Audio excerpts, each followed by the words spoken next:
kasih dalam Kristus, apa kabarnya semua? Mari pagi hari ini kita mau datang dan menikmati hadirat Tuhan.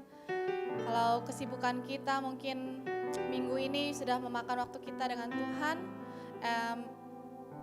kita lupa untuk luangin waktu buat Tuhan. Mari kita hari ini kita mau datang sama Tuhan, kita mau menikmati hadirat Tuhan.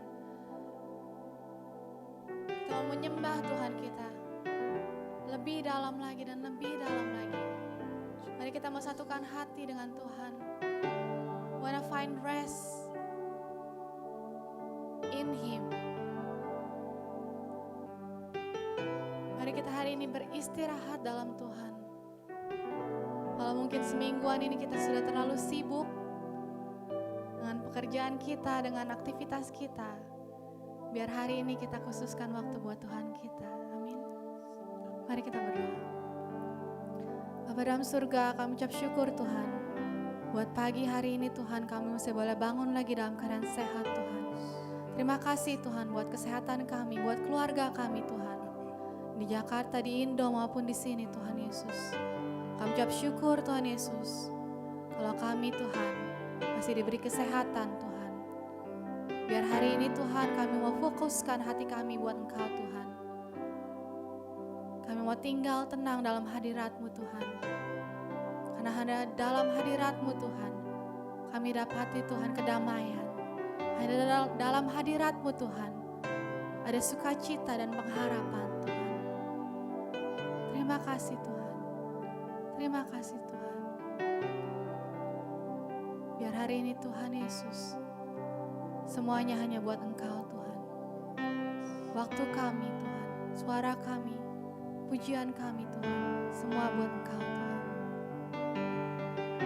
Terima kasih Tuhan. Thank you Jesus. Buat kasih setiamu Tuhan. Oh, buat perlindunganmu Tuhan.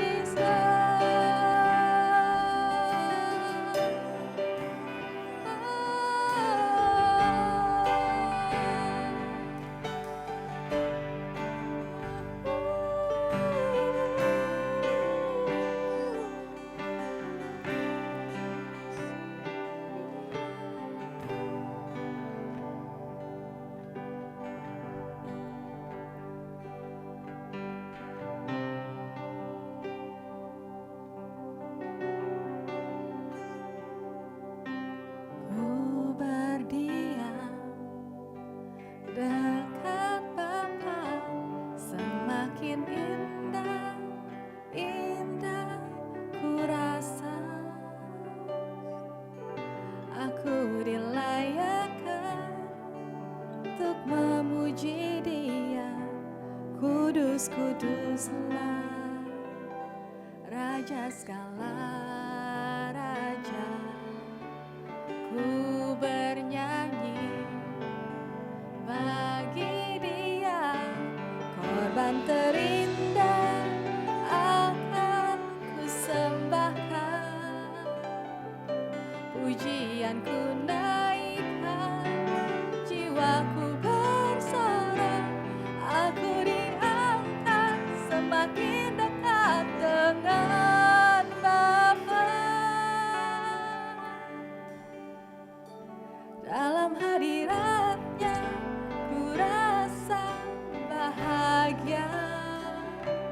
Dalam hadirat-Nya ada damai dan sejahtera. Dalam hadirat-Nya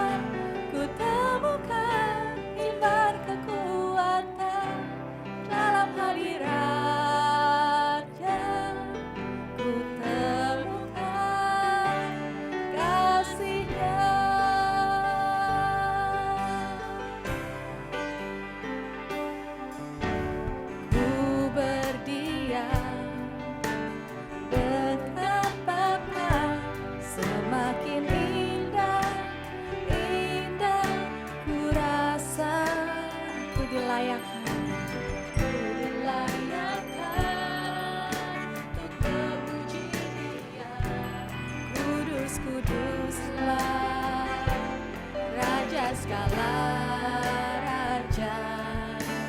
Ku bernyanyi bagi Tuhan, bagi Dia, korban terindah akan ku sembahkan.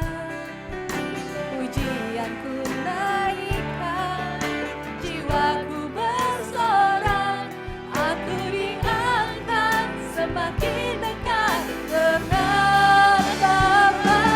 Dalam hadiratnya ku rasa bahagia. Dalam hadirat Tuhan,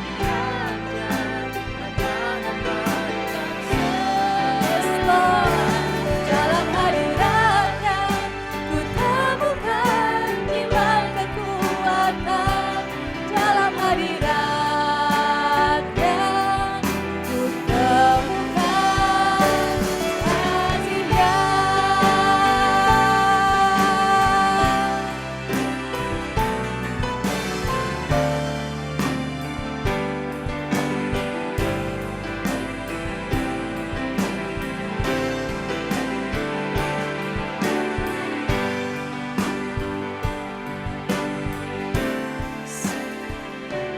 Dalam hadiratnya ku rasa bahagia.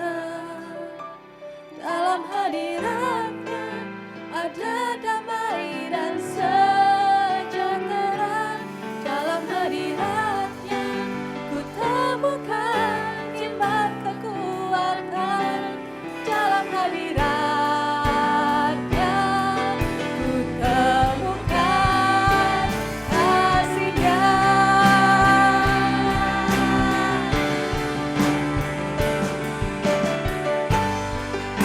Ku rasa bahagia. Dalam hadiratnya ada damai dan sejahtera. Dalam hadiratnya ku temukan iman kekuatan. Dalam hadiratnya ku temukan. Dalam hadiratnya ku temukan. Dalam hadiratnya ku temukan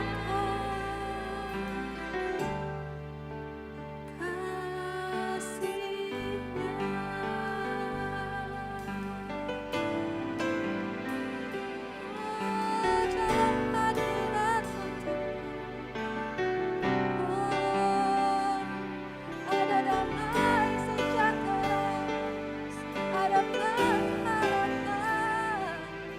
ada sukacita-Mu Tuhan. Dalam hadirat-Mu ku mau tinggal tenang Tuhan.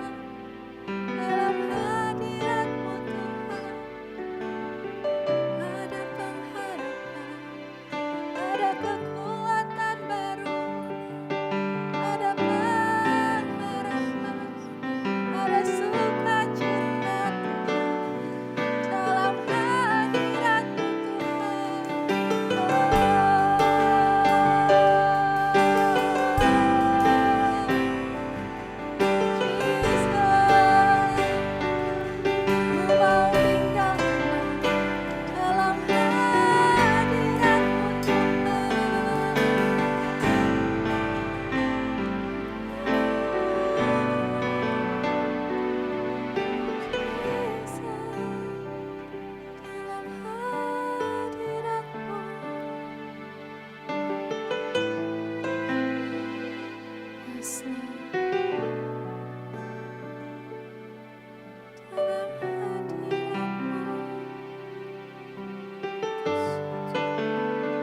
Hanya dalam hadirat-Mu Tuhan, kami dapati kedamaian Tuhan.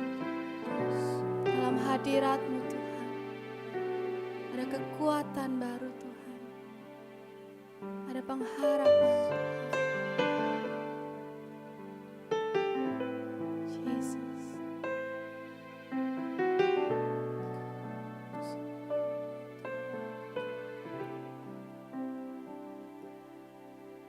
In Matthew 11 verse verse 28. Then Jesus said, "Come to me, all of you who are weary and carry heavy burdens, and I will give you rest. Take my yoke upon you.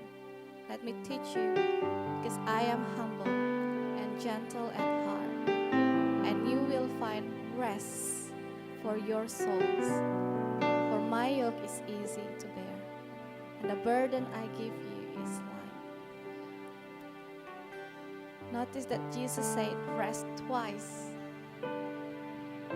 in these verses.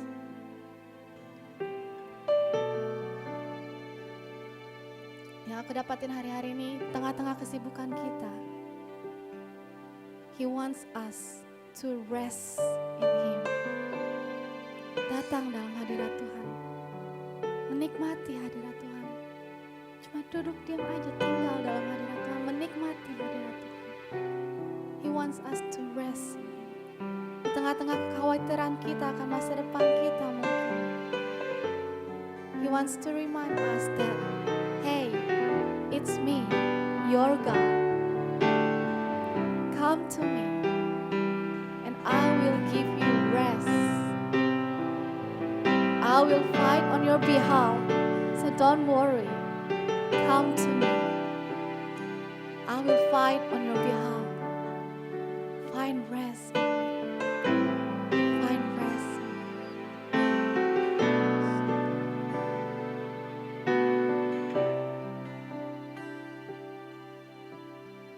Terima kasih Tuhan. Thank you Jesus. I want to find rest in you, Lord.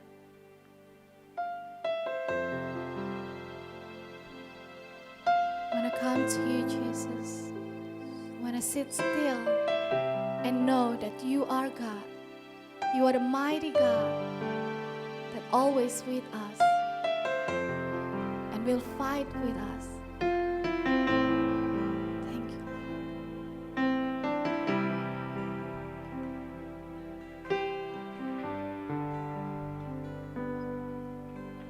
Hide me now under your wings. Cover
Yes, Lord.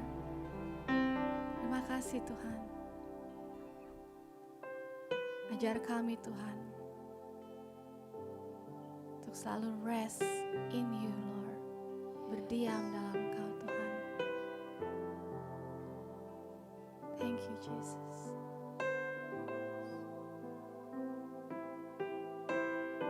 We know that you are in control.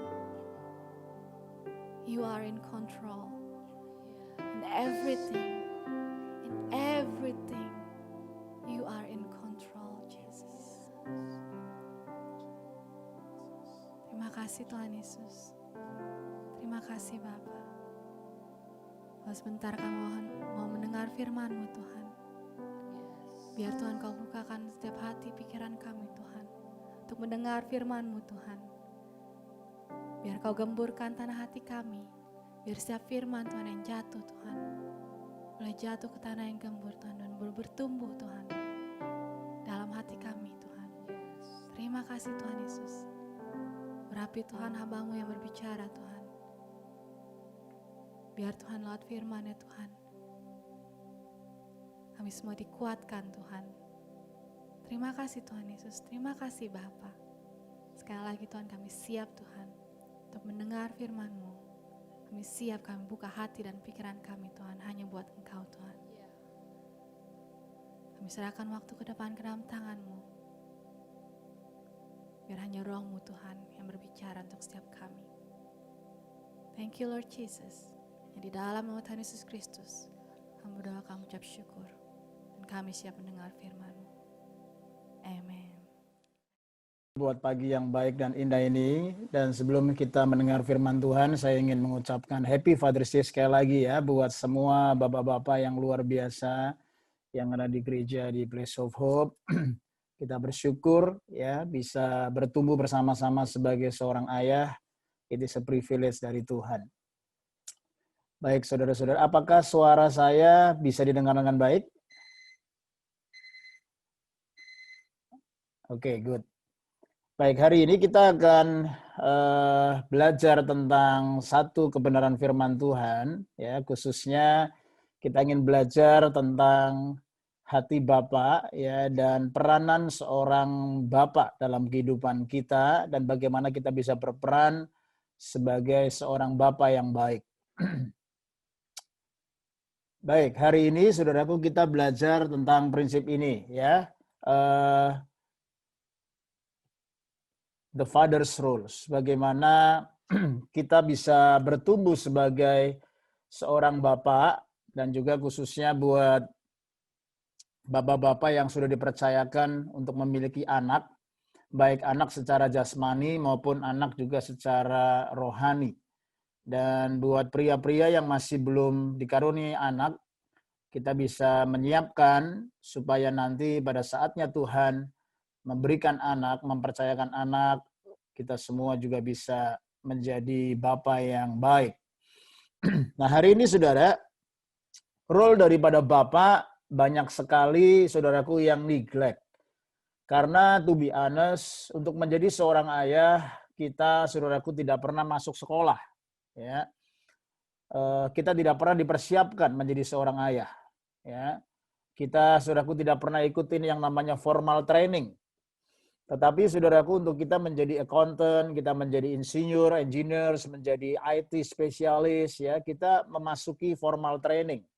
Mungkin ada yang 5 tahun, ada yang 7 tahun, ya belum ditambah ketika kita high school, ya ketika kita sekolah. Saudaraku, 20 tahun kita dipersiapkan untuk memasuki profesi yang kita geluti. Ya, tapi untuk menjadi seorang ayah, jujur aja tidak ada training formal. Ya, kita belajar dari keluarga kita, ya. Bersyukur kalau papa mama kita punya nilai-nilai dan tujuan dan fungsi yang baik dan benar, ya. Tapi ada banyak orang tua kita, papa mama kita juga yang struggle, ya. Mereka babak belur karena mereka juga nggak pernah dilengkapi, ya. Kalau kita nggak belajar dari orang tua kita belajar juga, saudaraku, mungkin dari sinetron, ya, dari artis, aktor, ya, yang kelihatannya romantis, yang kelihatannya membangun rumah tangga, punya anak, tapi kenyataannya juga, saudaraku, mereka berantakan, ya. Banyak dari mereka yang cerai, banyak dari mereka yang tidak bisa memberikan nilai dan contoh yang baik. Itu sebabnya seharusnya gereja harus terpanggil dan melengkapi supaya pernikahan, supaya keluarga, khususnya bapak-bapak, boleh dilengkapin. Ya, mungkin bukan formal training, tetapi saudaraku sebuah moral training, ya, sebuah saudaraku community training, supaya kita bisa learn together, kita journey together, kita grow together as a father. Karena saudaraku, saya percaya bapak ini krusial dan sangat penting. Kita harus jujur dan mengakui ini. Saya sendiri juga sadar saya tidak pernah ikutin formal training untuk menjadi seorang ayah. Ya, saya menikah sama Vera. Setelah 6 bulan menikah, Vera hamil. 9 bulan kemudian anak saya pertama lahir. Saya nggak pernah di training, ya, tapi saya mengejar, saya haus, saya belajar. Ya, saudaraku, saya cari informasi, saya baca buku-buku, saya tanya kepada mentor-mentor gimana menjadi seorang ayah. Dan saudaraku, babak belur, ya, begitu anak lahir, trial and errors, ya, banyak hal saya harus jujur mengalami kegagalan, mengalami pembentukan, mengalami putus asa, ya, frustasi, struggle. Tetapi saya percaya ada anugerah Tuhan yang cukup, ya, ada anugerah Tuhan yang menyertai. Itu sebabnya kalau hari ini dunia, ya, merayakan Father's Day, saya mau salut, ya, salut kepada setiap bapak-bapak. You guys are awesome. Ya, di tengah-tengah pergumulan, tantangan, baik secara rohani, secara emosi, secara sosial, secara ekonomi, keuangan, ya, banyak perkara yang menekan kita, tetapi saudara tetap mengandalkan kekuatan Tuhan, dan sampai sekarang kita boleh melihat anugerah Tuhan tidak pernah meninggalkan kita. Mari kita lihat apa yang Tuhan katakan di dalam firman Tuhan. Ini ayat yang terkenal, Maliaki 4 ayat 5 dan yang ke-6. Ya, mari kita baca sama-sama ayat ini, saudara, 2, 3. Sesungguhnya aku akan mengutus Nabi Elia kepadamu menjelang datangnya hari Tuhan yang besar dan dahsyat itu. Maka ia akan membuat hati bapak-bapak berbalik kepada anak-anaknya, dan hati anak-anak kepada bapak-bapaknya, supaya jangan aku datang memukul bumi hingga musnah. Bapak Ibu Saudara yang dikasihi Tuhan, ini janji Tuhan sebelum dia menutup perjanjian lama. Ya, ini Maliaki adalah kitab terakhir dari perjanjian lama, dan ini adalah chapter terakhir, Maliaki pasal keempat. Ya, dan ayat kelima dan keenam ini adalah ayat terakhir. Setelah Maliaki, kira-kira 400 tahun Tuhan tidak berbicara. Ya, Tuhan tidak berbicara apa-apa, dan sampai saudaraku muncul perjanjian baru. Ya, ketika saudaraku Yohanes Pembaptis mulai muncul dan lain sebagainya sebelum Tuhan Yesus datang. Jadi sebelum 400 tahun Tuhan tidak berbicara, Tuhan menyampaikan sebuah pesan yang profetis. Ya, Tuhan berkata, sesungguhnya aku akan mengutus Nabi Elia kepadamu. Nah, pertanyaannya menarik. Nabi Elianya sudah datang belum sebenarnya pada saat itu? Pada saat Maleaki, Nabi Elia sudah datang belum, saudara?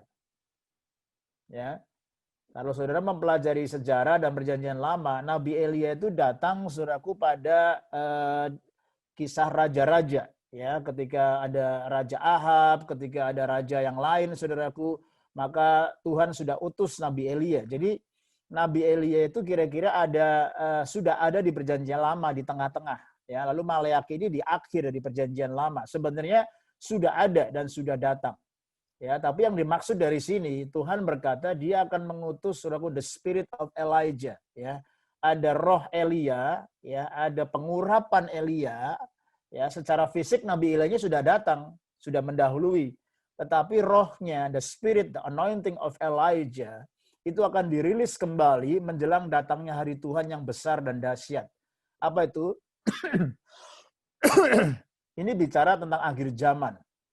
Hari Tuhan yang besar dan dahsyat itu, cirinya adalah Tuhan akan mengutus saudaraku the spirit of Elijah, the anointing, ya, pengurapan roh Elia. Maksudnya saudaraku tidak diutus secara fisik lagi, tetapi bicara pengurapan, ya, bicara saudaraku tentang roh Elia. Karena nama Elia itu sudah sangat profetis sekali. Arti dari kata Elia adalah Jehovah is my father. Ya, Tuhan itu adalah Bapakku. Nah, ketika Elia datang, saudaraku, dia menyampaikan pesan yang sangat profetis, bahkan dia memuridkan Elisa. Ya, jadi pembapaan daripada Elia membawa saudaraku juga bangsa Israel kembali kepada hati Bapa yang dulu meninggalkan Allah Israel, saudaraku, menyembah nabi-nabi Baal. Nabi Elia secara tegas dan lugas menyampaikan bahwa bangsa Israel harus bertobat, dan dia bikin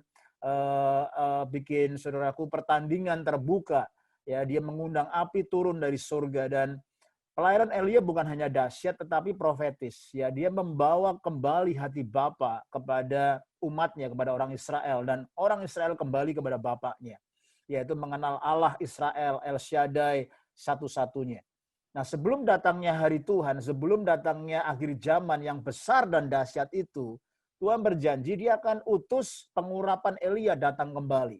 Ya, lihat ayat yang ke-6. Maka ia, maksudnya ini roh Elia itu, ya, the spirit, the anointing of Elijah itu, ya, akan membuat. Jadi cirinya, saudaraku, di akhir zaman itu akan ada pemulihan hati Bapa, ya, akan ada restoration of the father's heart, dan juga akan ada restoration, saudaraku, dari the children's heart. Artinya ada hubungan yang rusak, hubungan yang retak, hubungan yang renggang, itu akan ada pemulihan, ya, akan ada restoration. Karena janji Tuhan berkata, ia akan membuat hati bapak-bapak berbalik, ya, turning around, ya, akan ada restoration, akan ada reconciliation, akan ada transformation, ya, berbalik kepada anak-anaknya, dan hati anak-anak kepada bapak-bapaknya. Jadi saya percaya ini bicara secara spiritual, ya, hubungan dengan Tuhan, dan juga secara jasmani, ya, karena bapak-bapak, saudaraku, itu mewakili sebenarnya kehadiran Tuhan di dalam rumah tangganya. Itu sebabnya banyak bapak yang melukai hati anak, membuat hati anaknya tawar hati, Tuhan akan pulihkan. Ya, banyak anak-anak juga berontak lari daripada bapaknya, keluar dari rumah, saudaraku, karena kepahitan, ya, karena bermasalah dengan orang tuanya. Karena orang tuanya nggak tahu bagaimana membesarkan, mendidik, dan memuridkan anak-anak. Lalu Tuhan berkata, supaya jangan aku, ya, akunya ini besar, maksudnya supaya jangan aku datang memukul bumi hingga musnah. Jadi kalau ini tidak terjadi, Tuhan akan datang, dia akan pukul bumi sampai bumi musnah. Jadi saudaraku, penting buat gereja, penting buat keluarga menangkap isi hati Tuhan.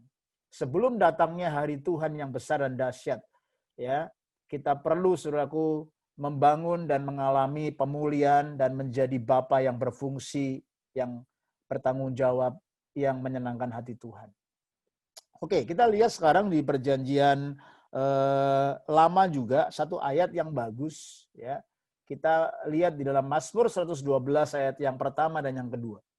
Mari baca sama-sama. 1, 2, 3. Haleluya. Berbahagialah orang yang takut akan Tuhan, yang sangat suka kepada segala perintahnya.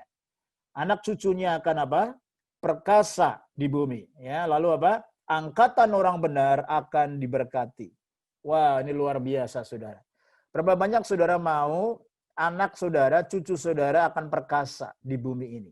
Ya, perkasa di Sydney, perkasa di Indonesia, perkasa saudaraku di Paramata, ya, perkasa di Wayong, perkasa di Karingba, dimanapun Tuhan tempatkan di bumi ini akan perkasa. Artinya bukan hanya kuat, tetapi akan flourish, akan berhasil, hidupnya akan signifikan. Berapa banyak saudara mau? Ya, amin. Saudara kasih jempol, ya. Anak saudara, cucu saudara perkasa. Ini luar biasa. Lalu dikatakan the generation of the righteous. Ya, angkatan itu bicara generation, ya. Angkatan orang benar akan diberkati. Ini janji Tuhan. Jadi saudaraku, Tuhan rindu supaya anak cucu kita orang benar itu perkasa, memerintah, ya, flourish, sukses, significant, ya, di bumi ini dimanapun Tuhan tempatkan. Dan angkatan orang benar akan diberkati. Jadi pegang janji Tuhan, ya, pegang saudaraku perintah Tuhan. Jangan saudaraku kejar berkat Tuhan. Pegang aja kehendak Allah, janji Allah, perintah Allah, maka janjinya berkat, kekuatan, keberhasilan akan menyertai anak cucu kita. Yang percaya katakan amin. Ya. Banyak orang melihat cuma di ayat kedua tetapi melupakan ayat yang pertama. Nah, ayat pertama ini sangat penting karena ini syaratnya. Saya percaya banyak orang datang ke Sydney supaya hidupnya berbahagia. Ya, banyak orang menikah. Saya kemarin baru konseling sama satu pasang. Saya tanya, kenapa kamu mau merit? Ya, dia bilang, ya kita mau hidup bahagia, Kak. We want to be happy couple, Pastor. Oh, oke, good. Ya, semua orang mencari berbahagia. Tetapi Alkitab berkata, berbahagia orang yang takut akan Tuhan. Ya, blessed are those who fear of the Lord.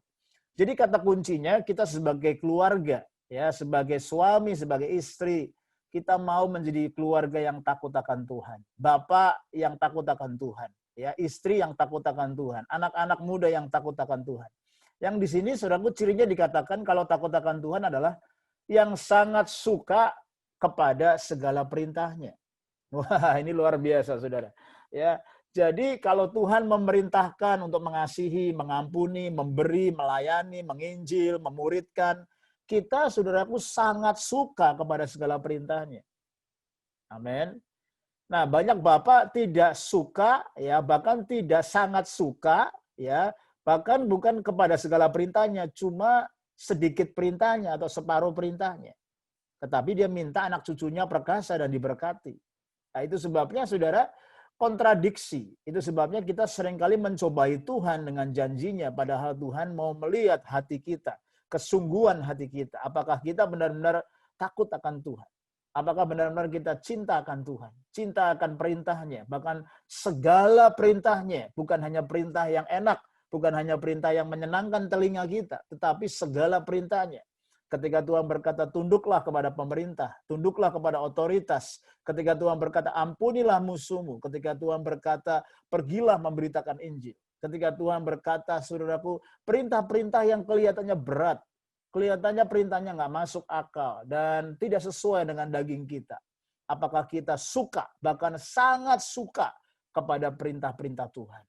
Untuk melakukan kehendak Allah, it's not comes with the nature, saudara. Ya, itu nggak naturally datang di hati kita. Itu sebabnya, saudaraku, kita perlu salibkan daging. Kita perlu pikul salib dan kita perlu sungguh-sungguh ikut Tuhan. Follow Christ as His disciple. Sehingga kita menjadi murid yang takut akan Tuhan, yang cinta akan Tuhan, tidak kompromi akan dunia. Dan kita mengasihi Tuhan sehingga kita bisa mengasihi keluarga kita, anak-anak kita. Mereka akan perkasa dan mereka akan diberkati. Itu janji Tuhan. Katakan amin.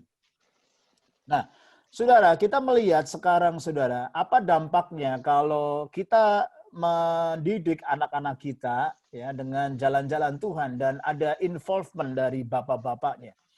Saudara, anak-anak kita akan lebih ambisius, ya, kalau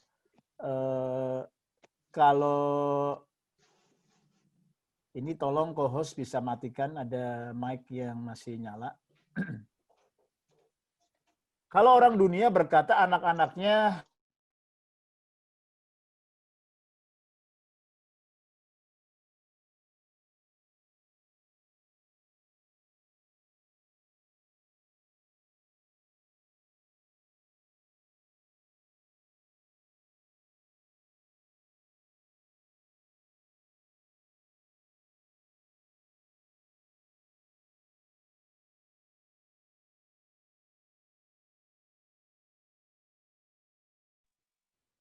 Halo, apakah bisa mendengar suara saya? Saya tidak bisa melihat saudara di sini, yang saya lihat cuma screen, jadi tolong dikontrol sama co-host ya. Oke, saya teruskan.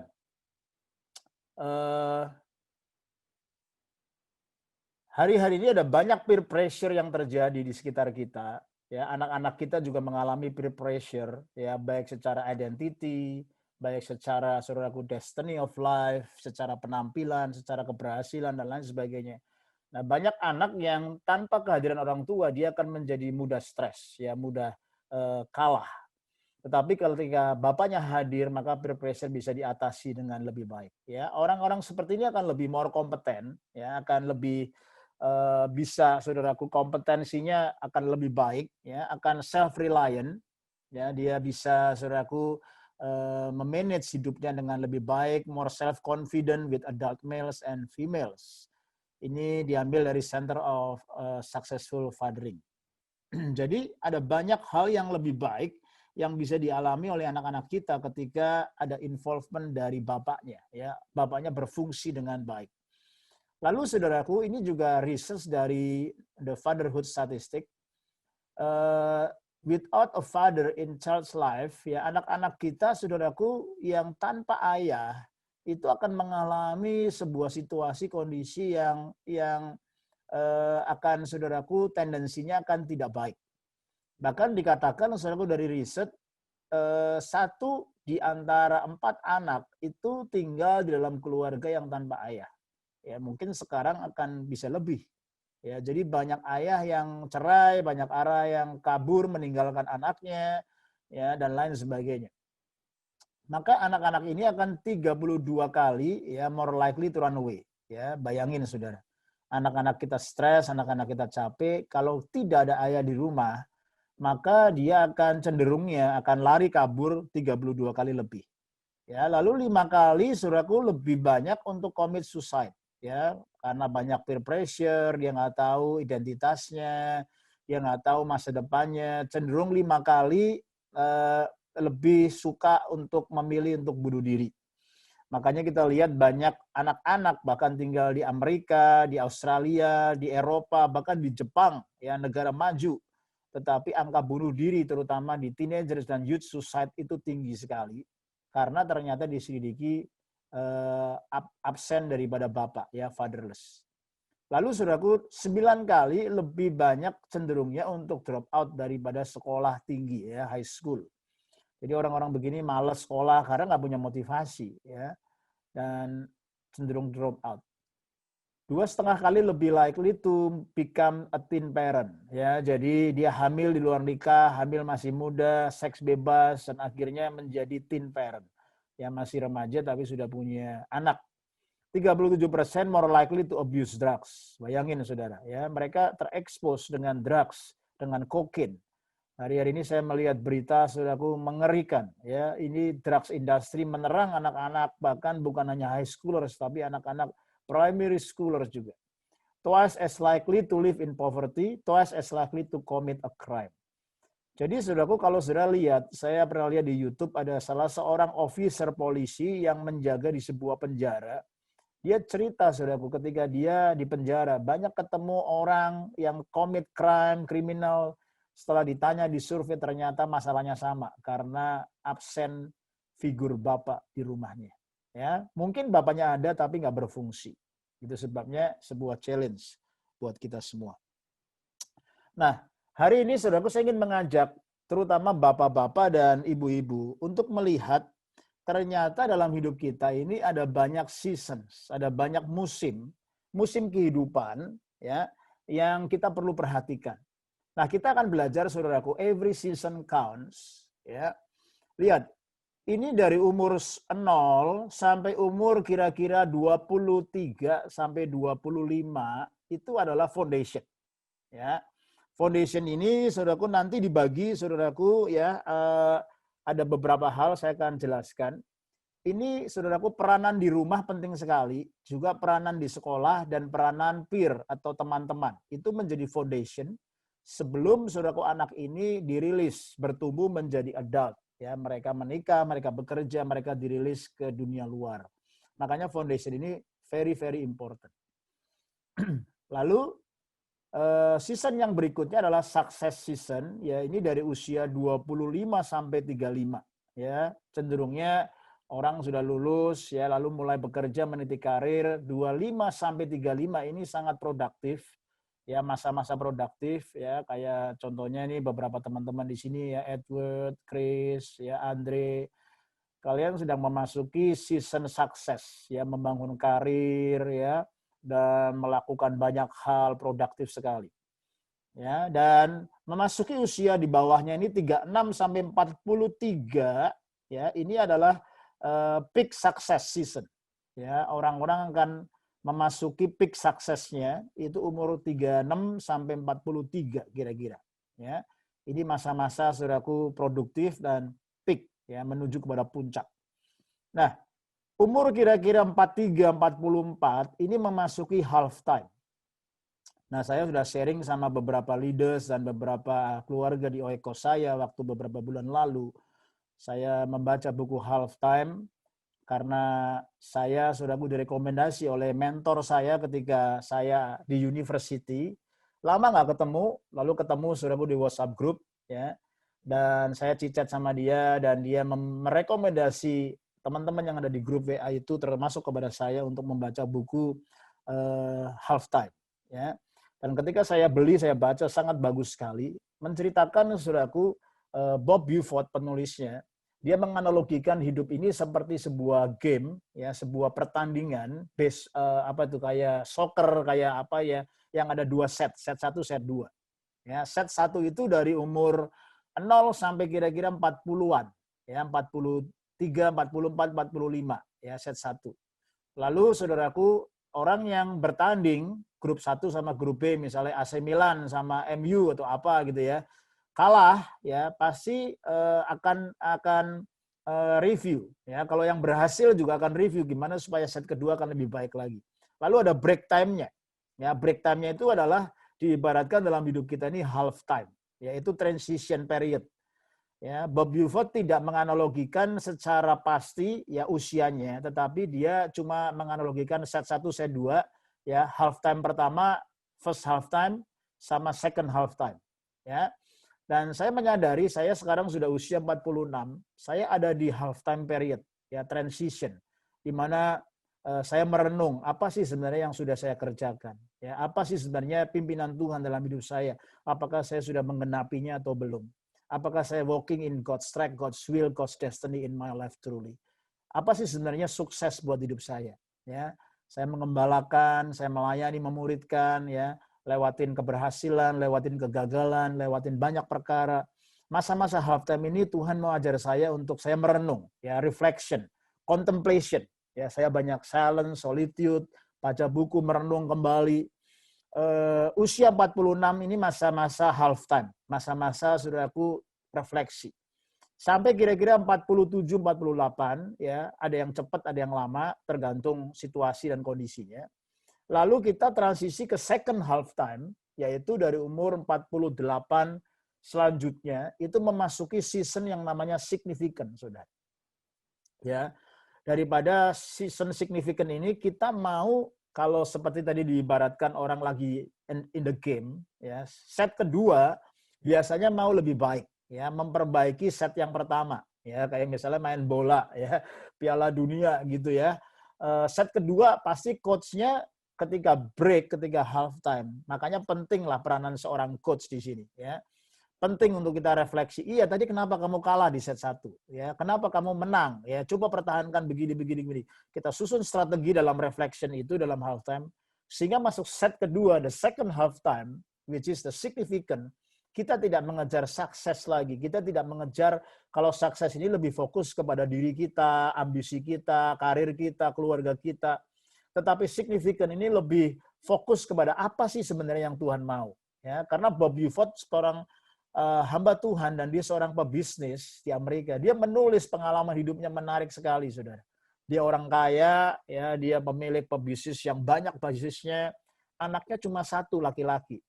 Anaknya sudah bekerja bagus, sekolah bagus, ya sudah bekerja di satu company yang bagus. Dia berpikir anaknya akan menjadi putra mahkota yang akan meneruskan bisnis dia. Tapi sampai akhirnya Tuhan izinkan krisis terjadi. Tuhan izinkan bukan hanya masalah, tetapi saudaraku krisis yang besar dalam hidup keluarganya. Anak laki-lakinya yang sudah sukses berhasil, dia suka yang namanya adventure. Lalu satu hari dia holiday, dia pakai kayak gitu, saudaraku ya, pergi ke sungai, saya nggak tahu sungai Amazon, kayak sungai apa di Amerika, sampai akhirnya anaknya ini kebawa banjir bandang gitu ya, kira-kira ya. Tiba-tiba ada air besar dan anaknya ini hilang. Ya, 1 hari, 2 hari, 3 hari nggak ditemukan, sampai setelah beberapa hari anaknya ini saudaraku ditemukan sudah meninggal. Jadi Bob Buford ini menjadi sebuah momentum dalam hidup dia, momen untuk dia refleksi. Ya, anak saya semata wayang hilang, kekayaan saya, kesuksesan saya, keberhasilan saya dalam bisnis dalam pelayanan untuk apa?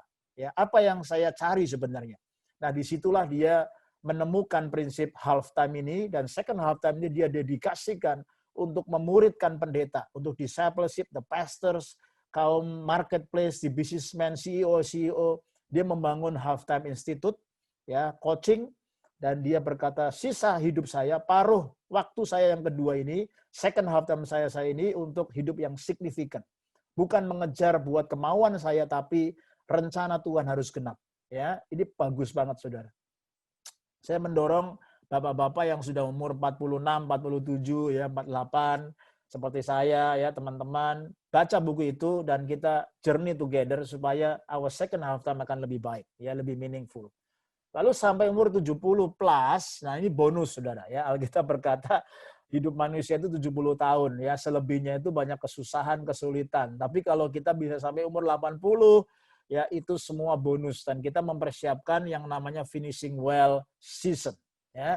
Kita saudaraku menjadi orang tua ya, kita saudaraku sudah mungkin nggak produktif lagi, tapi kita mempersiapkan finishing well ya, karena satu hari kita akan berjumpa dengan Bapa di surga. Nah, can you imagine kalau anak-anak kita dari kecil diperlengkapi dengan framework ini. Dan dalam setiap season kita memuridkan, kita hadir bersama-sama dengan mereka. Pasti ada tantangan, challenge-nya, itu sebabnya kita butuh membangun komunitas yang healthy, yang otentik, ya, yang jujur, yang apa adanya untuk kita saling belajar, saling melengkapi. Ya, amin. Nah, kita move on. Kita akan lihat kepada lebih detailnya. Umur 0 sampai 11 itu adalah home phase ya, the home phase. Jadi masa-masa anak ini bertumbuh di rumah sangat penting. Ini lihatnya dari bawah ya Saudara ya. Dari umur 0 sampai 1, 2 dan seterusnya sampai 11 ini anak-anak besar dan banyak dipengaruhi di rumah. Ya, itu sebabnya penting sekali di sini dibagi dua, peranan impact daripada mamah itu di masa-masa awal. Ya, bahkan ketika dia 0 ada di perut mamahnya, penting sekali ya. Gereja sudah menyiapkan saudaraku modul untuk saudaraku sukacita masa mengandung ya. Modul saudaraku bagaimana the joy in the pregnancy ya, sampai baby itu lahir, sampai anak itu umur 1 sampai yang kelima, itu peranan mamah begitu penting. Ya, membangun intimacy ya, karena anak umur 1 sampai umur 2 itu sangat clinging banget sama mamahnya. Ya, dia mau dekat sama mamahnya, disusuin ya, sangat membutuhkan kehadiran mama. Nah, ini adalah isunya trust or mistrust ya. Ketika mamanya hadir, anak itu bisa percaya, anak itu bisa aman. Lalu umur 2, 3 dia udah mulai belajar jalan ya, dia mau otonomi ya, dia mau explore, dia bisa jalan, bisa lari dan seterusnya. Umur 4 ya, dia mulai saudaraku mengalami saudaraku pertumbuhan ya, industry or inferiority ya, dia menjadi orang saudaraku yang inferior atau dia orang yang berani explore, berani mengungkapkan pendapat ya.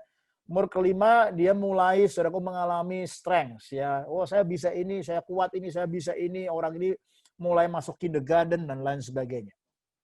Ya, lalu umur 6 ya sampai 11 mulai changing, shifting, peranan ayah begitu penting. Ya, bukan berarti dari umur 0 sampai umur 5 ayah tidak penting. Ya, ini penting, tetapi peranan ibu lebih berperan di situ. Ya, begitu umur 6 sampai umur 11, ibu juga berperan, tetapi peranan bapak jauh lebih penting. Ya, father impact-nya. Begitu anak umur 6, maka saudaraku security, ya, lalu disiplin, validation. Bapak mesti datang hadir untuk memberikan disiplin, memberikan arahan, memberikan boundaries, ya memberikan validation ini boleh, ini nggak boleh, ya. Lalu saudaraku memberikan rasa aman, ya, juga termasuk kepada pengaruh media. Lalu umur 7 kompetensi, ya, anak ini saudaraku mulai bisa gambar, bisa berenang, bisa musik dan lain sebagainya, mulai ada kompetensi. Nah, umur 8 juga penting, krusial karena dia mulai belajar hal-hal yang abstrak, ya. Dia mulai memperhatikan ada pertumbuhan dalam tubuhnya, ya, lalu soul-nya, jiwanya, spirit. Nah, umur ini penting sekali untuk bapak-bapak mulai saudaraku memasukkan saudaraku pemuridan prinsip-prinsip nilai-nilai kerajaan Allah karena umur 8 sudah terbuka kepada hal yang abstrak, ya. 9 sexuality, ya. Sexuality pria dan wanita bisa berbeda. Ada wanita lebih cepat, ya, pubertinya, dan peranan ayah juga penting di situ. Umur 10, 11 identity, ya, values, bagaimana nilai-nilai kehidupan anak kita, lalu teman-teman, ya, pilihan-pilihan. Nah, kita di Australia ini anak-anak kita ini tidak bisa bermain dengan sembarangan anak, sembarangan teman, ya.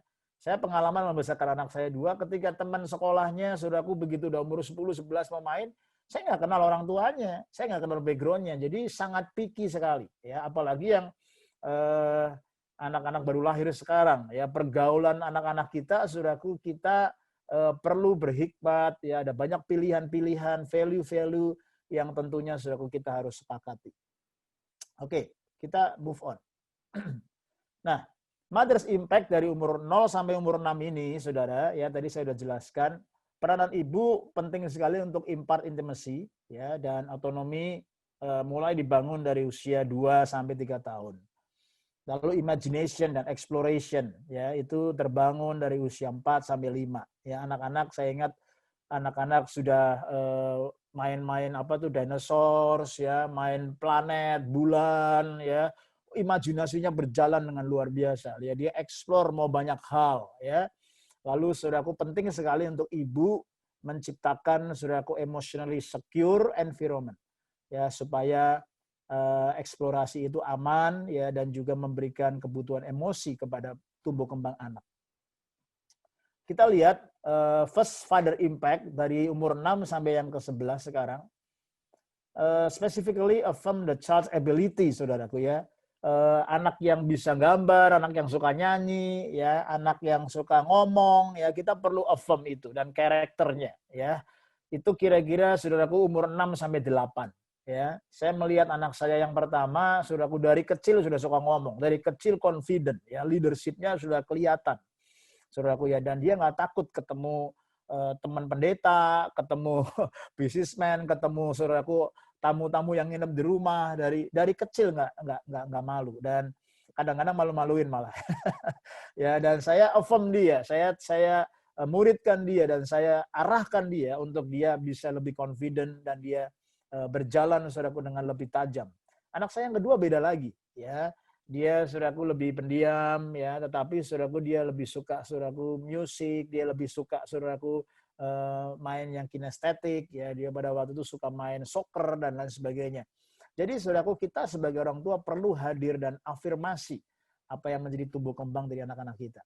Abstract thinking develop, ya, umur 8 tahun, maka itu sebabnya dia mulai saudaraku belajar tentang rohani, ya, tentang jiwa, pikiran, perasaan. Kenapa aku punya feeling begini, ya, Dad? Ya, kenapa ada Tuhan yang Tritunggal. Nah, di sini penting sekali untuk spiritual formation. Dia kenal Allah sebagai Bapa, Allah sebagai Tuhan Yesus, Allah juga sebagai Roh Kudus, ya.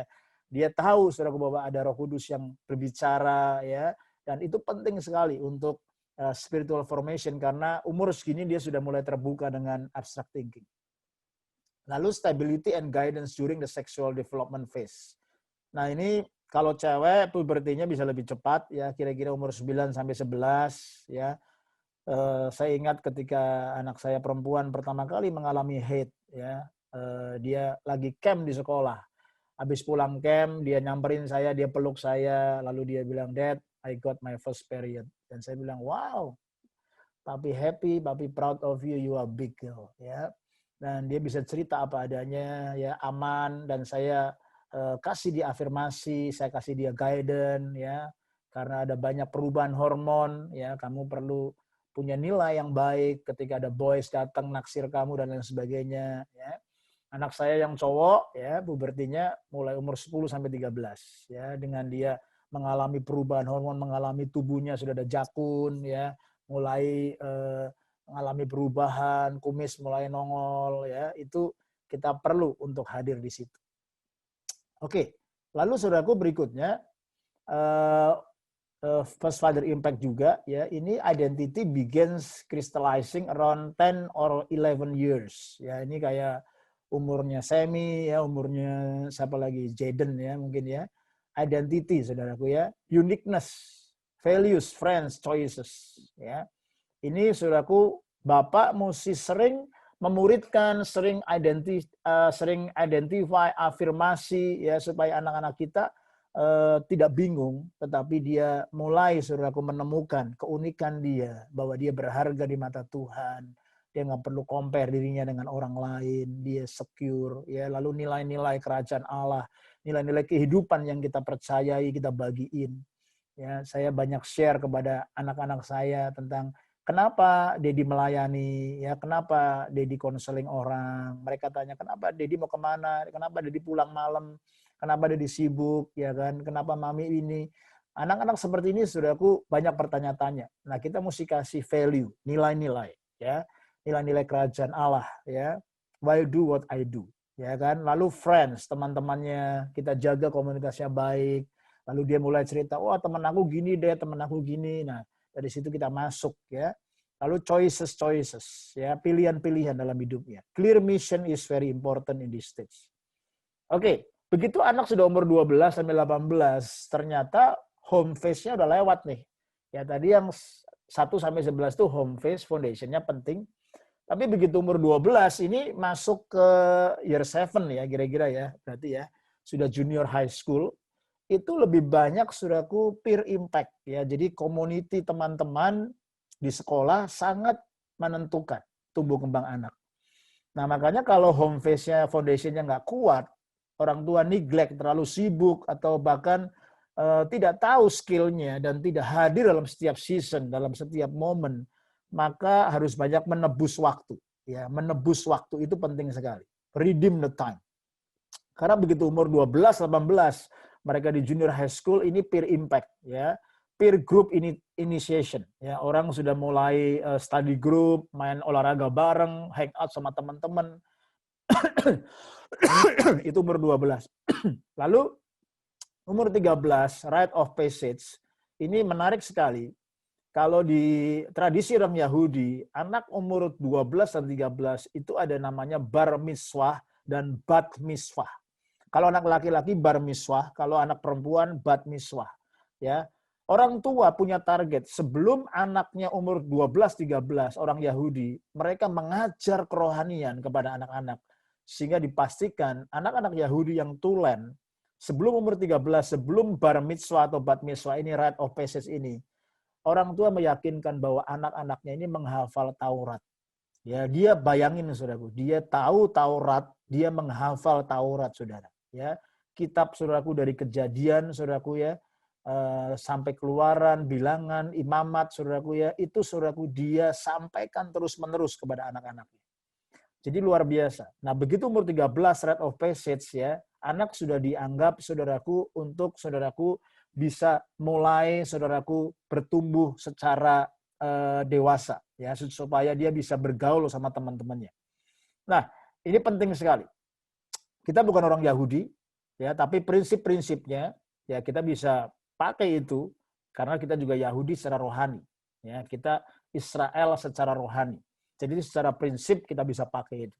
Umur 14, 15, 16 ya, jelas ini relationship God trails sama tim. Penting sekali saudaraku. Makanya anak-anak saudaraku yang tidak mendapatkan kasih di rumah, cenderungnya umur 14, 16 ini mulai naksir-naksir, punya cewek, punya cowok ya, cinta-cinta monyet gitu ya. Makanya saudaraku, EQ sangat penting. Stability in emotional quotient very very important. Ya, ini mulai dari umur 16, 17, 18. Nah, anak saya kedua sudah 17 ya, dia lagi mengalami saudaraku pertumbuhan, tapi emosionalnya bisa up, bisa down.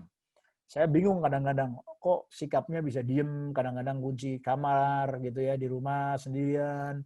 Kadang-kadang saudaraku malam-malam nggak bisa tidur katanya ya. Emosionalnya bisa up and down. Kadang-kadang teriak-teriak, nangis sendiri, ya kadang-kadang omongannya bisa marah. Saya kadang-kadang nggak ngerti gitu kan. Saya bilang, kamu kenapa sih gitu kan? Masih nggak mau ngomong. Nah saya kadang-kadang gagal karena saya paksakan kemauan saya. Ya saya anggap baik, kamu duduk sini, ngobrol sama Dedi. Dia nggak mau, dia nggak siap. Akhirnya dia merasa kok Dedi pressure, kok Dedi jahat, kok Dedi begini.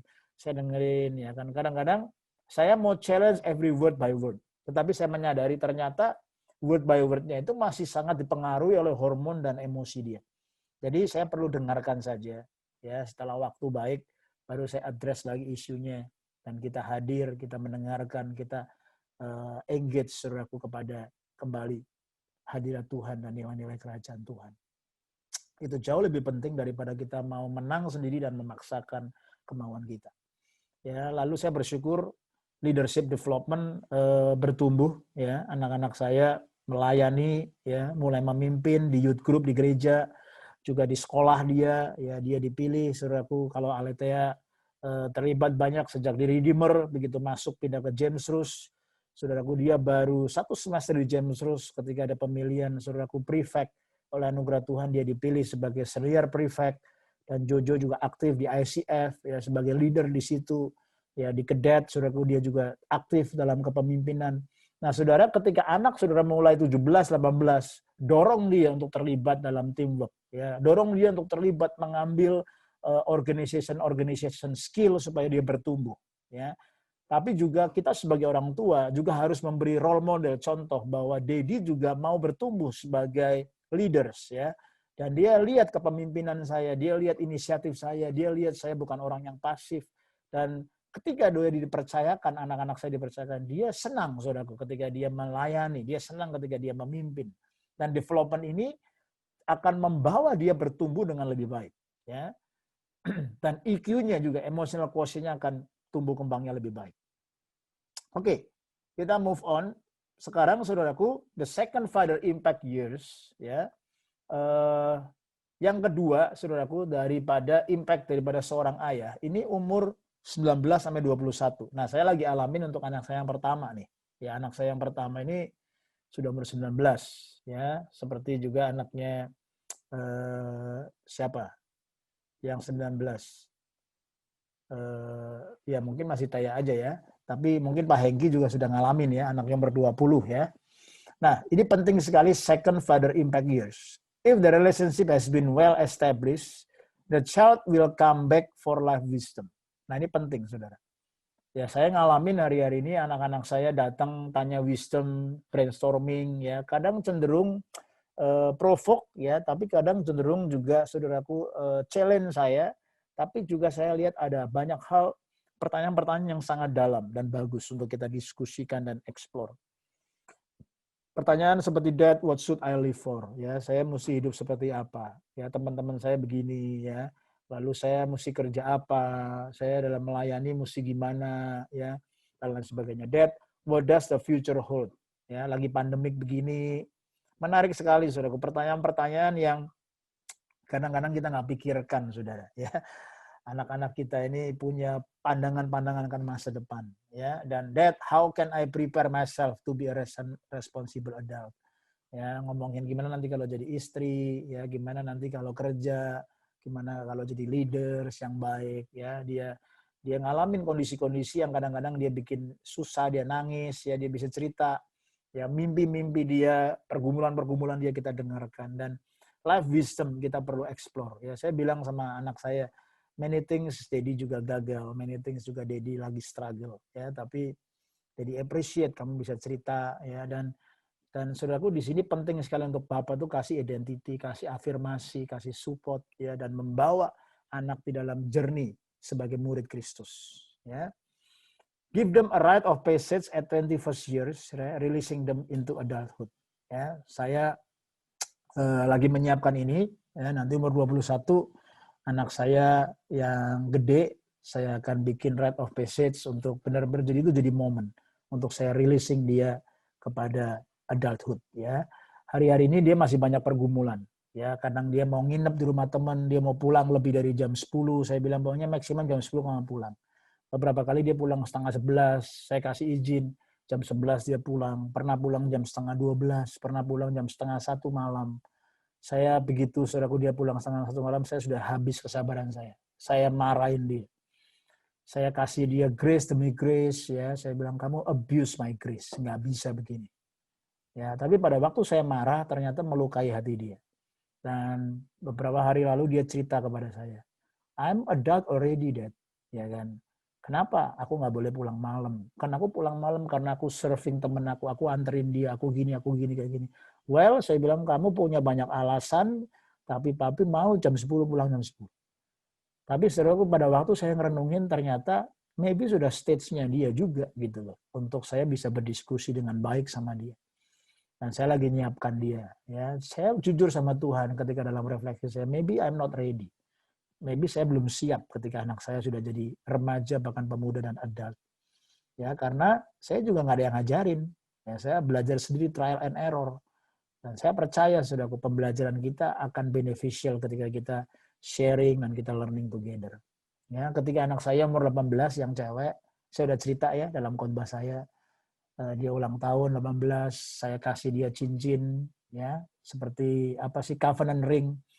Saya bilang sama anak saya, kamu umur 18, ya, kamu udah masuk secara usia di pemerintahan ini 18 itu sudah adult sebenarnya, ya. Jadi cuma punya kerinduan, kamu jaga 3 hal, ya. You keep hungry for God, because hunger itu adalah the currency in the kingdom of God. Kalau kamu terus haus mau belajar, ya, kamu haus akan kehendak Allah, Tuhan pasti akan reveal His covenant. Yang kedua saya bilang sama dia, kamu keep humble, ya, rendah hati. Even though kamu udah jadi apapun ke depan, mau jadi lawyer, kayak mau jadi preacher, kayak mau jadi teacher, mau jadi business woman yang hebat dipakai Tuhan, jaga hati kamu humble and simple. Ya, karena Tuhan mengasihi orang yang rendah hati. Lalu saya beri yang ketiga adalah holy, ya, jaga kekudusan kamu. Mungkin dia udah terekspos dengan dunia luar, ya, teman-temannya, saudaraku, nilai-nilai hidup dia, saya bilang jaga. Keep your virginity until you married. Dan saya bilang, kamu keep this covenant ring sampai nanti kamu menikah, sampai Daddy gandeng kamu masuk ke altar dan Daddy handed over your hand to your future husband. Dan kamu bisa copot ring itu dan kamu ganti dengan cincin yang kamu terima dari suami kamu. Then my job is finished, tugas Daddy kelar, dan I just release you into the next season. Dan ketika saya kasih itu, si Thea senang banget, dia nangis, dan saya berkata, Daddy is here, ya. Daddy want to journey with you.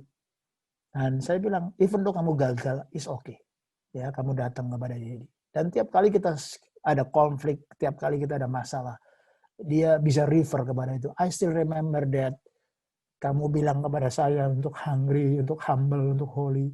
Dan dia cerita bagaimana prosesnya, strugglingnya, dan ya ada banyak juga pengalaman-pengalaman yang ya saya bisa cerita next time, ya. Tapi saya lihat apa yang kita beri, ya, iman yang kita beri, nilai-nilai yang kita beri kepada anak-anak kita, itu tertanam, saudaraku, di tanah hati yang subur, ya, dan itu meaningful sekali buat dia. Oke, saya cepat aja. Kalau saudara mau baca buku Erik Erikson, ini dia menulis buku Psychosocial Development, ya, kurang lebih sama, ya, mulai dari infansi, ya, kebutuhannya secara stages of psychosocial. Intinya ada kebutuhan secara psikologi dan social development-nya. Ya, ini setiap season dan stage ini ternyata unik sekali, ya. Sudah bisa foto, catat, ya, kalau mau research di Google, beli bukunya, bagus, ya. Infancy, ya, trust and mistrust, early childhood, ya, autonomy, tadi saya udah bahas, ya. Shame and doubt, banyak orang yang akhirnya ketika tumbuh kembangnya, dia shame, dia takut, dia bingung karena tidak hadir peranan orang tuanya. Ya, dia dibesarkan sama pembantu, sama babysitter, dan lain sebagainya. Ketika di preschool, ini penting sekali, ya, dia anak ini menjadi inisiatif atau guilt, merasa bersalah karena dituduh terus salah mulu, ya. Lalu school age, ya, industri atau inferiority, adolescent identity-nya penting sekali, dan role confusion. Makanya banyak orang di sini ini bisa jadi LGBT nih, saudara, ya. Dia nggak tahu, ya.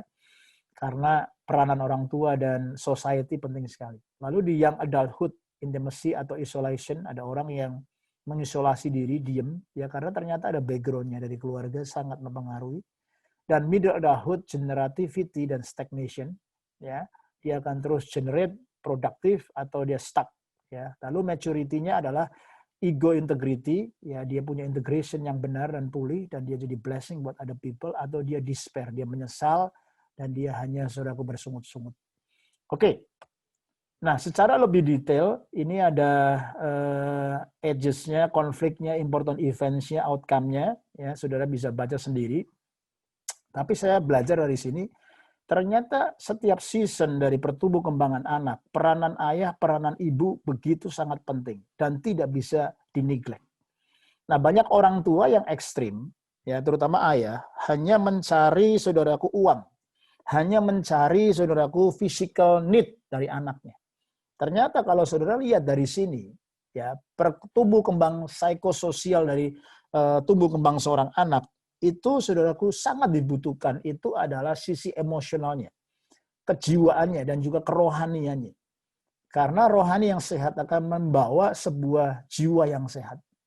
Jadi not necessary saudaraku hanya materi dan uang, tetapi kehadiran seorang ayah, fungsi seorang ayah, nilai-nilai yang diberikan oleh seorang ayah dalam emosional jiwa dan juga kerohanian, itu akan sangat penting.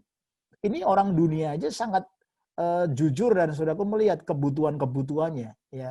Hope, ini rohani banget nih, pengharapan. Dari kecil anak-anak itu udah punya hope, apalagi gerejanya di Place of Hope. Ya kan?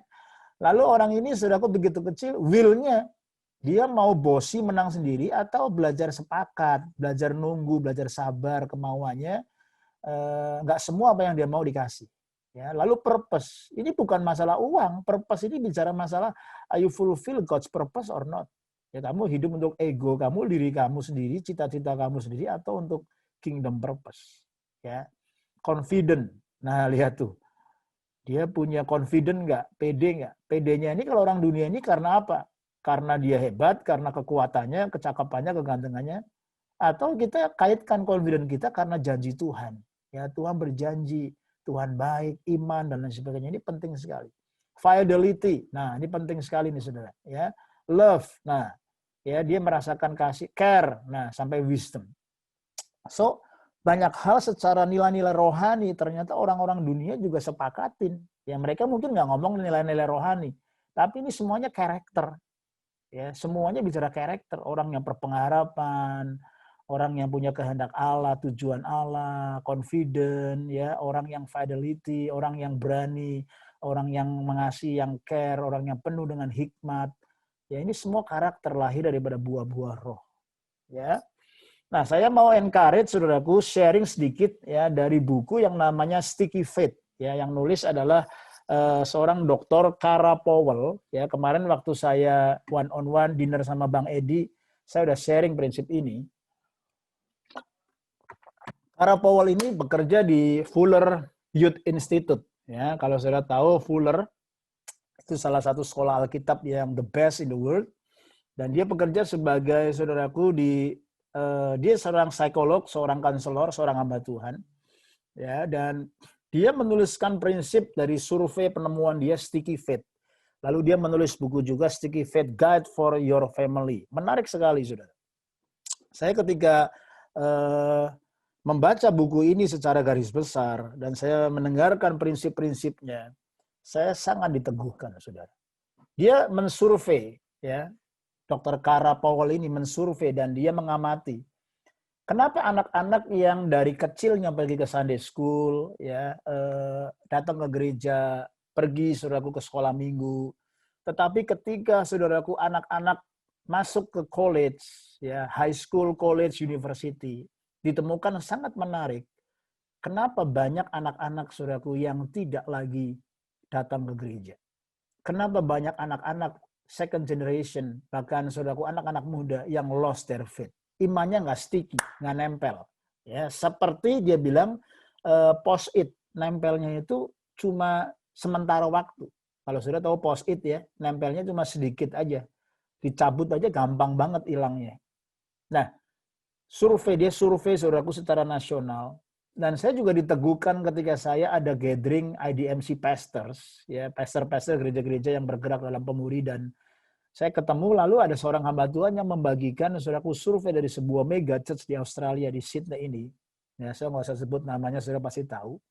Survei ini saudaraku dibikin oleh internal di mega church ini. Pastornya jujur, dia bilang, kenapa anak-anak yang dari Sunday School, ya kenapa anak-anak yang dari Children Ministry banyak datang, tapi ketika youth, ketika dia masuk ke college, university, banyak yang hilang.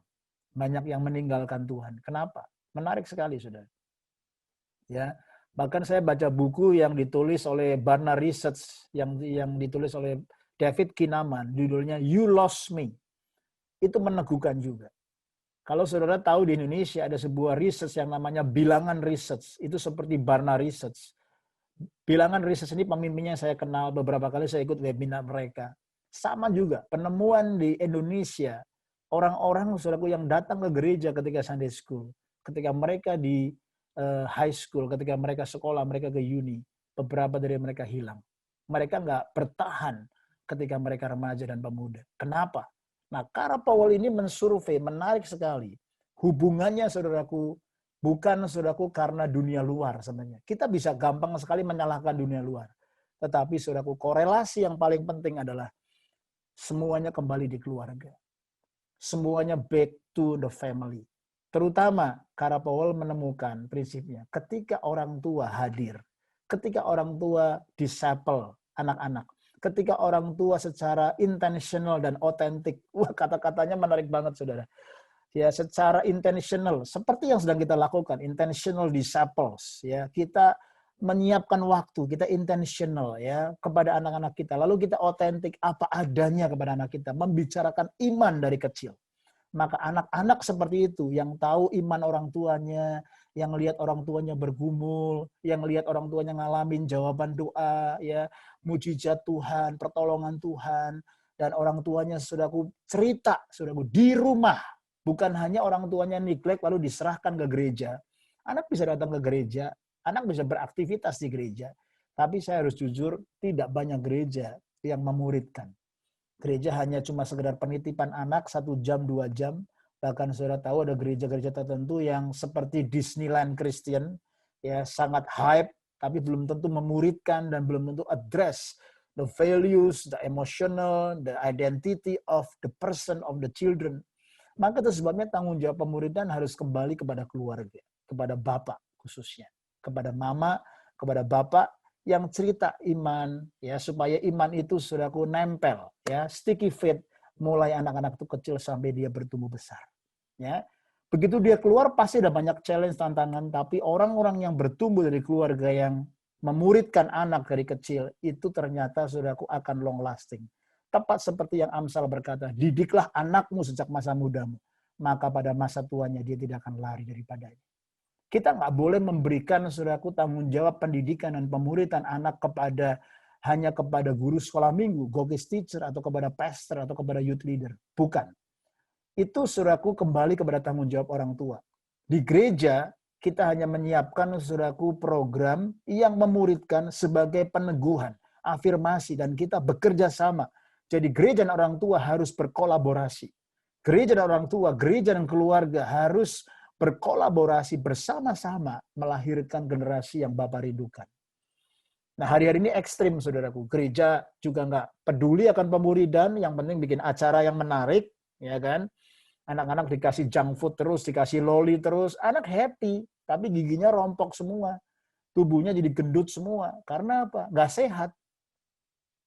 Gereja ekstrim, saudaraku. Gereja nggak tahu untuk memuridkan, gereja terjebak kepada event, ya. Lalu keluarga juga ekstrim, sibuk cari kerja, yang penting duit, yang penting punya rumah, yang penting punya keberhasilan, tanpa memuridkan anak-anak. Itu sebabnya ketika saya membaca buku Sticky Faith ini menjadi konfirmasi, peneguhan, penting sekali buat kita.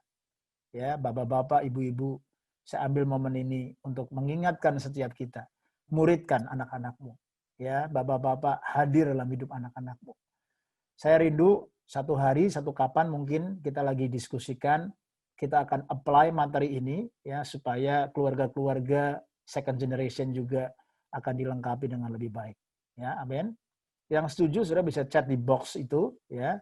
Saya setuju kapan, ya, dan saudara kita perlu bersama-sama, ya, melihat kebutuhan ini, kita journey together sebagai bapak, sebagai parents, dan kita sedang mempersiapkan mendidik generasi yang ilahi, yang Bapak rindukan. Oke, kesimpulan saya saudaraku, father's roles in fatherhood itu ada 5. Ini yang seperti Dr. Andik juga sampaikan, ya. Kita sudah belajar dan kesimpulannya adalah bapak sebagai protector. Dia perlindung, ya. Dia menjadi penjaga buat anak, hadir dalam kehidupan anak, melindung, menjaga. Yang kedua sebagai provider, yang menyediakan. Tentunya bukan hanya sisi provider keuangan, tetapi penting sekali untuk dia hadir sebagai pelindung dan penyedia.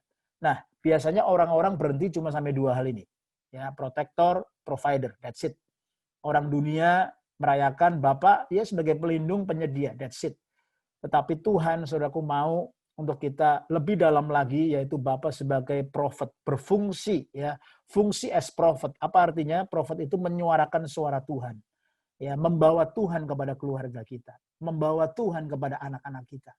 Ya, kita sampaikan Tuhan mau ini firman Tuhan, ini janji Tuhan, ya. Dan saya percaya ketika kita berfungsi sebagai prophet, anak-anak mengenal Tuhan. Lalu yang keempat berfungsi sebagai priest. Priest itu imam. Ya, imam itu kebalikannya prophet. Kalau prophet membawa Tuhan kepada keluarga, kepada anak. Kalau imam membawa anak, membawa keluarga kita kepada Tuhan. Ya, imam di Perjanjian Lama membawa korban, mempersembahkan korban. Dia bilang, Tuhan ampuni orang ini. Ampuni dosa ini. Ampuni dosa mereka. Dia bawa jemaat, dia bawa orang kepada Tuhan. Nah, ketika kita berdoa, ya, kita berfungsi sebagai imam, membawa anak-anak kita, keluarga kita kepada Tuhan. Maka itu sebabnya pria-pria engkau harus rohani, bapak-bapak engkau harus banyak berdoa. Silent, solitude, disciples, membaca merenungkan firman. Sehingga engkau tahu nilai-nilai firman, tujuan Allah. Sehingga engkau bisa berfungsi sebagai nabi yang baik, prophet dan priest yang baik di keluarga saudara. Membawa, memimpin keluarga saudara dalam doa. Ya, mesbah keluarga. Hadirkan Tuhan dalam keluarga saudara. Bawa anak-anak saudara kepada hadirat Tuhan. Ya, ini banyak yang dineglect di luar sana. Ya, tapi bapak-bapak di POH, saya salut ya, saudara sedang journey dan sedang membangun bersama-sama. I know it's not easy, ya, tetapi let's do it together. Yang kelima sebagai progenitor. Ya, progenitor itu artinya role model atau mentor. Ya, kita mendampingi, kita bersama-sama dengan anak kita dalam setiap proses tumbuh kembangnya, dalam setiap musim-musim kehidupannya. Ya, dan jujur saudaraku, untuk menjadi role model gak gampang, ya, karena kita semua mungkin gak punya model, ya, yang baik. Itu sebabnya kita create sebuah community yang healthy, yang authentic, ya, untuk kita bisa bertumbuh bersama-sama. Nah, kalau saudara punya kerinduan, saudara tulis di chat box, ya, bagaimana saudara bisa berperan, ya, di dalam kita bisa menjadi seorang role model, mentor yang baik, dan bagaimana gereja juga bisa menjawab kebutuhan ini dengan lebih spesifik. Oke, terakhir saya ingin bagikan sebuah quote daripada Ed Cole, ya, Edwin Louis Cole. Dia pendiri dari CMN, Christian Men's Network. Dia berkata, manhood and Christ-likeness are synonymous. Ya, jadi menjadi pria yang sejati, pria yang maksimal, dan menjadi serupa seperti Kristus itu adalah hal yang sama. This is awesome quote. Kalau saudara mau menjadi seorang pria, seorang bapak yang sejati, yang berhasil, teruslah bertumbuh seperti Kristus. Ya, karena keserupaan seperti Kristus dan kepriaan yang sejati itu adalah hal yang sama. Ya, ibu-ibu pasti berkata amin. Bapak-bapak juga harus berkata amin. Ya, kita ada di sini saling menjaga, saling mengingatkan, saling mendoakan. Ya, dan saya mendorong bapak-bapak di POH bukan hanya sibuk sebagai provider dan protector, itu bagus, ya, tapi lebih dari itu, marilah berfungsi sebagai fungsi nabi, fungsi imam, dan role model. Ya, kita nggak bisa jadi role model yang baik kalau kita nggak pernah bertumbuh seperti ke arah Kristus. Nggak ada intentional heart to grow as disciple. Nggak ada intentional heart, ya, untuk belajar firman. Maka itu sebabnya kita nggak bisa memberi apa yang kita nggak punya. Kita harus punya dulu nilai-nilai kerajaan Allah. Kita alami dulu, sehingga kita bisa bagikan kepada anak-anak kita. Amin. Baik, saya akan selesai dan saya akan share satu another video yang saya percaya saudaraku bisa memberkati kita semua. Ini video cuma 3 menit, ya. Mari kita saksikan sama-sama. Okay.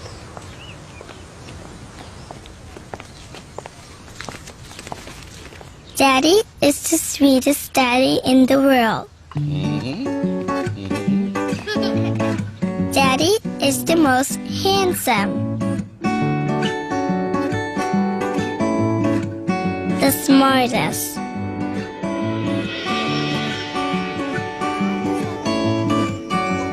the most clever,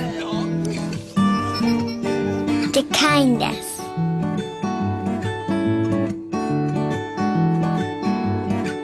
He is my Superman. Daddy wants me to do well at school. Daddy is just great, but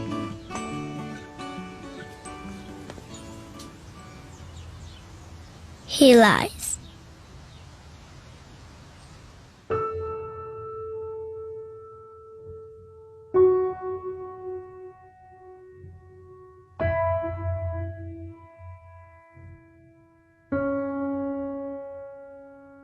He lies about having a job.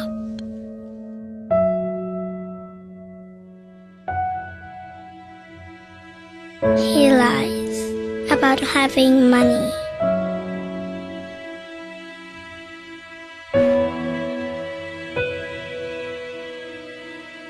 He lies that he's not tired.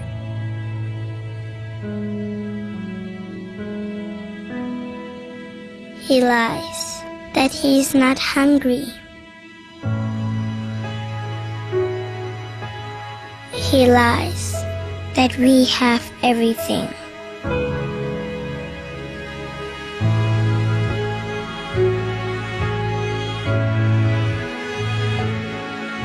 He lies about his happiness.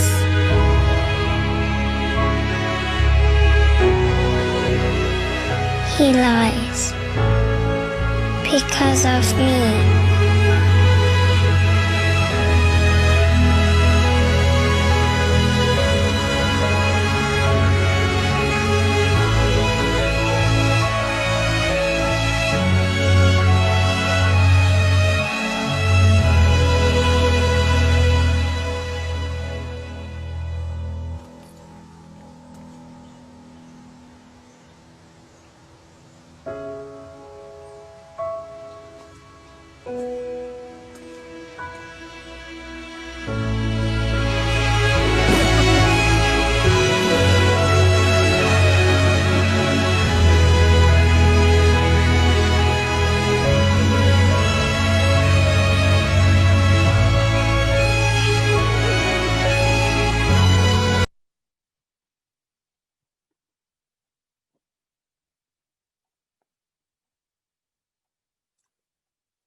Oke, saudara. Ini sebuah video klip yang sangat mengharukan sekali. Anaknya bilang bahwa dedinya itu luar biasa, a hero, ya. Dan dia berkata, saudaraku, banyak hal yang positif secara hal-hal yang praktikal. Tetapi anak ini berkata bahwa bapaknya adalah pembohong. Character is the matter of the heart. Saudaraku, sebuah statement yang menyentuh hati saya. Anak ini berkata, "Daddy lie because of me." Mungkin ada beberapa dari kita yang punya ayah yang begitu luar biasa dalam bekerja, dalam berbisnis, mengasihi kita. Mungkin orang tua kita juga bohong tentang kondisi dia yang sesungguhnya. Tetapi yang ada di balik itu semua karena seorang ayah begitu mengasihi, begitu memperhatikan anak-anaknya. Tetapi saudaraku, jangan berhenti sampai di hal yang fisik. Tapi mari saudara, jadilah seorang ayah, seorang ibu yang hadir juga untuk memenuhi kebutuhan emosi anak-anak kita. Juga memenuhi kebutuhan kerohanian mereka, identity mereka, destiny mereka. Dan semuanya, saudaraku, tidak bisa dikaitkan dengan dunia, tetapi semua harus dikaitkan kepada kerajaan Allah, kepada kehendak Allah yang terbaik. Saya berdoa biar firman Tuhan ini boleh menguatkan kita semua di Father's Day ini.